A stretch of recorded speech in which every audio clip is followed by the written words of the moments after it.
Good evening. I'm Nima Rajan, and this is Forum Daily for Tuesday, December 6th. And we begin the newscast tonight in Montreal, where tributes were held today to commemorate victims of the city's Ecole Polytechnique shooting. Today is the 33rd anniversary of the tragedy. It was on December 6, 1989, that a man shot and killed 14 female students. He also injured 13 others at the engineering school. The attack was motivated entirely by a hatred of feminists. The anniversary of the mass shooting was proclaimed the National Day of Remembrance and Action on Violence Against Women in 1991. All right, switching gears to a new report on COVID-19 programs released by Canada's Auditor General today. Karen Hogan says COVID-19 benefits were delivered quickly and helped mitigate economic suffering for Canadians. But the federal government hasn't done enough to recover overpayments. But Ms. Hogan says the CRA and Employment and Social Development Canada have not done their job when it comes to following up on payments. She estimates $4.6 billion was paid to people who were not eligible. This while another $27.4 billion should be investigated further. The Auditor General also found that Canada is on track to waste a large amount of COVID-19 vaccine by the end of the year. Moving to Quebec now, where the legislature is set to consider a bill that would make the oath to King Charles III optional. Quebec's governing party introduced the bill today, making the oath optional for members of the provincial legislature.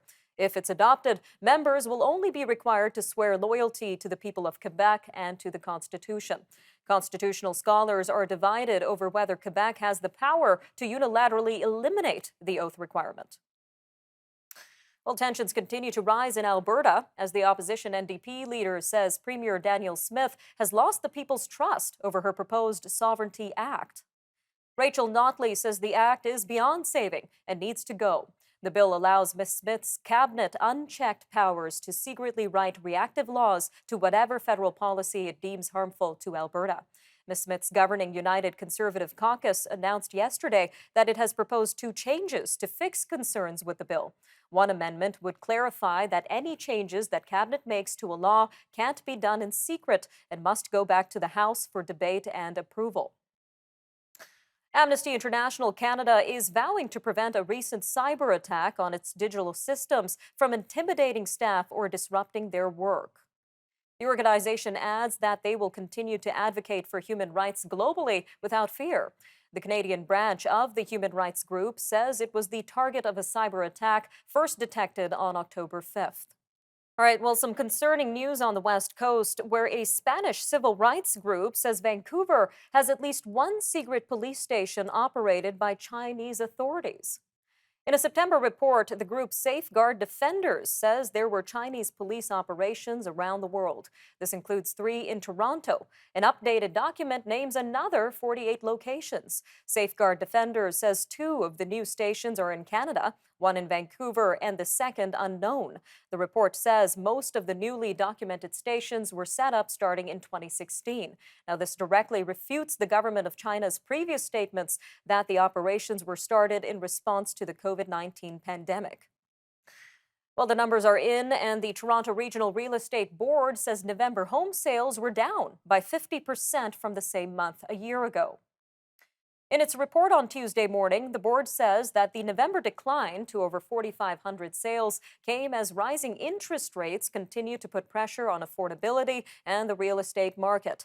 The average price across all home types in the Greater Toronto Area was down 7.2% in November year over year. Toronto's sales numbers showed a similar trend to Vancouver. This is where the Real Estate Board of Greater Vancouver said last week that home sales were down 53% from a year earlier. All right, well, back in Quebec, a major international conference on preserving biodiversity is underway in Montreal. Environment Minister Stephen Guilbeault says Canada wants to play a leadership role. This comes as it looks to secure an agreement to protect 30% of the world's lands and water by 2030. More than 190 countries are participating in the conference known as COP15. In another solemn anniversary, today marks 105 years since a massive explosion devastated the north end of Halifax. A collision on December 6, 1917, between the French munition ship Mont Blanc and the Norwegian relief ship Emo in the Narrows of Halifax Harbor resulted in the deadliest man-made explosion to that time. Over 2,000 people were killed and another 9,000 were injured. All right, stay with us. Forum Daily will be right back. And when we return, we're going to be taking a look at these new Western measures to limit Russian oil exports. Stay with us.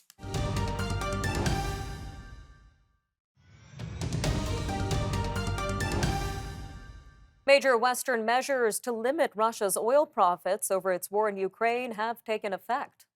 They bring uncertainty about how much crude could be lost to the world and whether they will unleash the hoped-for hit to the Russian economy, which has held up better than many expected under sanctions. The European Union on Monday banned most Russian oil, and Canada and other members of the Group of Seven democracies imposed a price cap of $60 US per barrel on Russian exports to other countries. Well, with us now to discuss the situation is Dr. Heather Exner-Pirot, energy expert and senior fellow at the Macdonald-Laurier Institute. Doctor, welcome back to Forum Daily. Pleasure to be here. Thanks. So let's start with this EU ban first. What does this mean for Europe amid its energy crisis? And overall, what does this mean for Russia? So the original ban was put in place a few months ago and is just taking effect, on December 5th. So they've had time to adjust, and it's a very careful compromise of trying to do maximum harm to Russia and minimum harm to Europe. The natural gas market is very different from the oil gas market. The oil is much more fungible. You can get it from more delivers. They're importing it anyways. And so I think they've tried to do as careful a job as they can to maintain their energy security supply of oil, especially given all the other constraints they're facing on energy, while trying to do, again, the maximum harm to Russia. And in terms of this G7 price cap of $60 per barrel, how much of an impact do you expect this move to have on Russia's overall profits? Right. So again, while the EU has mostly prohibited its import of Russian oil, the price cap applies to other countries. And so things like using insurance, European shipping companies to apply this ban on others so that China or India, if they want to continue to import Russian oil, and they do, to try to at least limit the profit that Russia is going to make on it. So there's wide ranging, kind of debate as to what kind of effect this will have on Russia. So far, the sanctions haven't had quite the economic bite that I think people hoped. Hasn't limited their their oil revenues as much as we thought. But again, a lot of these things are only coming into hand right now. So I think we will see to what extent it is. They promise to review it every 2 months and can adjust it from there. So it's still a bit of a wait and see. Now, from your own expert opinion, what do you think what kind of impact would these measures have on Russia's war in Ukraine? This is this is where it gets very complicated, that we absolutely need Russian oil, that we have not been investing enough into fossil fuels, into oil and gas to meet current demand. If China did not have COVID zero policies, we would be seeing oil probably at $120, $150 a barrel, because China is still locked down and still has kind of a reduced economic growth. There's been some relief. And so there's much reluctance to reduce Russian production totally, but trying to reduce the amount of money they're making off of it. And so this is the fine balance that has been reached. There are no perfect solutions in this. Russia itself is saying that it will not affect its ability to fund the war. And certainly in Eastern Europe, there's a sense that this isn't doing enough. But I think the United States, other big countries have in mind that we do not want a compound energy crisis. We don't want to harm ourselves more than we harm Russia. Seems to be a fine line indeed. Now, Doctor, we mentioned that Russia is rerouting European shipments to countries like India, China, and Turkey, especially at discounted prices. So do you think these Western measures will likely be blunted? I think for months, Russia and other enablers, maybe we will call them, have been creating a shadow fleet to take what is Russian oil and make it look like it's somewhere else. I've heard, for example, that Malaysia, its production has gone up. Its shipments are higher than its production has ever been. So there are all these ways that people are going to circumvent it. It still makes it complicated. It still makes it risky. It still, adds another layer of difficulty and complexity to Russia. And certainly, in the short term, we can debate the effect, but in the medium term, this has an effect on Russia's industry and on their economy for sure. And what other moves do you expect G7 members and the EU to be considering amid Russia's war in Ukraine, ma'am? Just about 45 seconds left here. The hardest, again, the sanctions are really only taking into effect now. The ones that we're going to start to feel the most impact is the things on like importing, equipment and supplies to repair, LNG trains, for example, which Russia can't do itself. And so we're going to see some of those supply chain constraints really start to impact the Russian oil industry in the coming months. Lots to keep our eyes on. Dr. Exner-Pirot, thank you again for your time today. Thanks for having me. Stay with us. We'll be right back. And after the break, we're going to be taking a look at rising consumer debt in the third quarter. We're going to be joined by Rebecca Oakes, the Vice President of Advanced Analytics at Equifax Canada. She's going to unpack the credit agency's latest market pulse findings on consumer credit trends and insights. And after that, we'll take a look at major news stories and headlines from around the world, of course. So stay tuned. Forum Daily will return shortly after the break.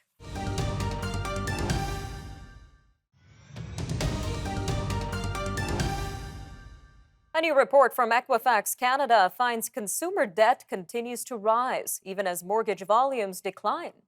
According to the Market Pulse Consumer Credit Trends and Insights report, an increase in borrowers helped push total consumer debt to $2.36 trillion in the third quarter, for a 7.3% rise from last year. Rebecca Oakes, Equifax Canada's head of advanced analytics, says the rising debt stems from a combination of growth from immigration and pent-up spending. This as well as increased borrowing as consumers feel the strain of higher living costs. Credit card spending in the quarter was up 17.3% from last year, at an all-time high for the time period. Average spending put on credit cards was almost $2,447. Now, this is a 21.8% jump from the third quarter of 2019. Joining us now to give us the latest insights from this report is Ms. Rebecca Oakes herself. Ms. Oakes, welcome to Forum Daily. Thank you for having me. So what do Canadians need to take away from the latest Market Pulse report? I think what the report is really showing is that we are in a challenging economic period right now. We've seen inflation levels being high for some time, and we're starting to see the impact of that in terms of how consumers are spending and potentially what's happening to their debt levels as they start to put some of that spending on credit. So I think the takeaway really is it's a challenging period for a lot of people. A challenging period indeed, Ms. Oakes. Now, you mentioned that contributing factors to the growth in consumer debt includes increased borrowing amid this rising cost of living in Canada. So was this to be expected amid inflation and interest rate hikes? So we certainly do see this when we have periods of inflation, and indeed linked to some of that is going to be the impact of interest rates as well. So as cost of living goes up, there will be some consumers in this period who are able to weather that storm. They have savings perhaps, and they can keep on managing without putting additional spending on credit. But for others, it's a trickier period right now, and they are potentially needing to rely on credit for their day-to-day living costs. And so I guess in that kind of period of high inflation, it is kind of expected that we will see some growth in consumer debt. And do you expect this upward trend to continue considering the uncertain times that we're in right now? I think unfortunately the simple answer to that is going to be yes. I mean, when we go back to what happened during the pandemic, we actually saw many consumers pulling back on their credit usage, in particular on things like credit card spend. We saw drops to 15-20% in terms of balances. Now, some of that was really helped by some of the government programs that were put in place. There were some consumers who actually found themselves in a slightly better financial position because of some of that government support. So overall consumer debt levels did drop during that period. So we do expect them to return to normal. Unfortunately, I think what we're seeing in our latest report is that we have now hit that level. We are back to pre-pandemic levels when we look at non-mortgage debt. And right now there is no sign that's going to slow down just yet. Now, meanwhile, we know economists are predicting an economic slowdown in early 2023. Some are even talking about the possibility of a moderate recession. So how do you expect consumer debt to be impacted by this? Well, one of the good things right now is that Canada has a very good economy in terms of jobs. We're seeing unemployment has been at real lows, and we're seeing job vacancies are up. So, while you still have that strong position in the job market, that does help to kind of protect a little bit from a recession. Now, if we do go into a moderate recession, you might start to see people losing some of those jobs. You might see businesses start to struggle a little bit. And obviously that does have a knock-on effect in terms of how consumers can make their payments on any debt they have accumulated, and potentially some of them might start missing payments. And what kind of supports or resources are currently available to help Canadians manage their debt right now? I mean, there are lots of charity organizations out there who you can go to who can help you set up things like budgeting plans, just looking at your day-to-day spending and seeing how potentially you can make changes to your credit usage or your spending to really help you. So I highly recommend, reaching out to some of those organizations should you feel that, potentially the outlook for your own individual finances might be a little bit uncertain. Now, I want to build on that last question. What kind of advice would you give our viewers when it comes to debt, their financial well-being, and preparing for the year ahead? There's a couple of things I would say right now. First of all, we are entering the holiday period, and it is so tempting for us to all want to kind of go out and have a really great festive or holiday event. Just be a bit mindful of your spending, because it is easy to get carried away, and then come January when you get your credit card bill, that can be a bit of a challenge. The second thing I would say is, if you are a homeowner right now, we know high interest rates is impacting consumers immediately if you have a variable rate mortgage, because obviously that can change some of your payments. But actually, even if you're on a fixed term mortgage right now, maybe your fixed term doesn't end for 12, 18 months. Just have a think about what might happen if your payments do go up at that period, and start planning for it in advance. Interest rates are not going to go down anytime soon.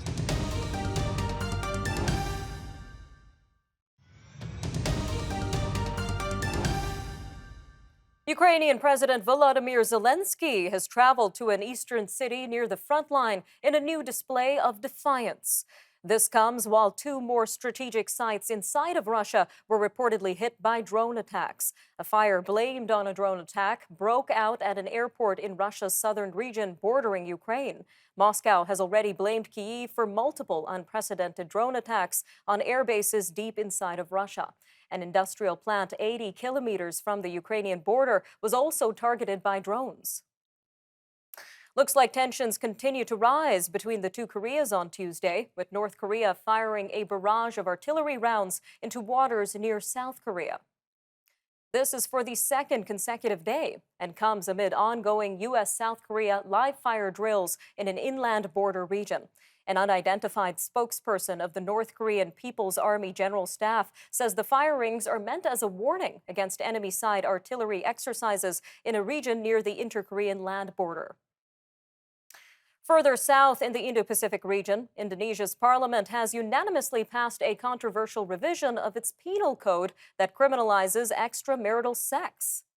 Sex outside of marriage will be punishable by a year in jail. The code, when it takes effect in possibly 3 years' time, will apply to citizens and foreign visitors alike.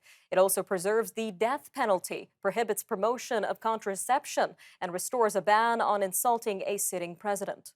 Unrest over controversial laws in Iran has seen authorities sentence 5 people to death. This for allegedly killing an officer affiliated with Iran's Islamic Revolutionary Guard. 11 others received lengthy prison sentences. The 13 men and 3 minors had been charged with killing an official from the paramilitary branch of the IRG. The sentences follow months of anti-government demonstrations that have been violently suppressed by Iran's security forces. All right, well, across the border in Afghanistan, girls will be allowed to take their high school graduation exams this week. The development comes even though they have been banned from classrooms since the Taliban took over the country in August of 2021. Now, that's according to an education official and 2 documents from the government obtained by the Associated Press on Tuesday. The decision applies to 31 out of Afghanistan's 34 provinces where the winter school break starts in late December. The exams would take place on Wednesday, though it was unclear how many teenage girls would be able to take the exam. Moving to South Africa now, where lawmakers have postponed until next week a debate on a report that has led to calls for President Cyril Ramaphosa to step down. The session was scheduled to take place in Cape Town on Tuesday. It was aimed at discussing a parliamentary panel's report that found Mr. Ramaphosa may have broken anti-corruption laws. Now, this is in relation to the theft of a large sum of dollars from his Fala Fala farm in 2020. The much-awaited sitting has been moved to December the 13th. South of our border, utility crews are making progress on restoring electricity to North Carolina County. This is where one or more vandals shot up two power substations. Authorities in Moore County say the repairs won't be completed until later in the week. The outages began Saturday night after authorities say vandals breached the gates and opened fire on the infrastructure. European lawmakers and governments reached a deal on Tuesday that would ban the import of products which contribute to deforestation around the world. The preliminary agreement must still be formally adopted by the EU Parliament. It requires companies to verify that the goods they sell in the EU have not led to deforestation and forest degradation anywhere in the world as of 2021. Cancer has taken the life of two-time Emmy winner Kirstie Alley. The actress, best known for her roles on the 1980s and 90s hit sitcom Cheers and the trio of Look Who's Talking films, has died at the age of 71. Miss Alley's death from a recently diagnosed cancer was announced on Monday by her children. Look Who's Talking co-star John Travolta wrote on Instagram that his relationship with Miss Alley was one of the most special he has ever had. All right, well, back at home, Newfoundland and Labrador is welcoming a fourth chartered plane tonight of Ukrainians fleeing Russian attacks against their country. The province says the flight will travel to St. John's International Airport tonight from Warsaw, Poland. Officials set up a satellite office in Warsaw in March to help Ukrainians relocate to Canada's easternmost province. The first plane chartered by the provincial government to bring Ukrainians to St. John's landed on May 9th. All right, I'm Nima Rajan, and that'll do it for your look at national and international news for today. Remember, for more news on demand, you could always visit our website or follow us on our social media handles. Take care, Canada. We'll see you next time on Forum Daily News.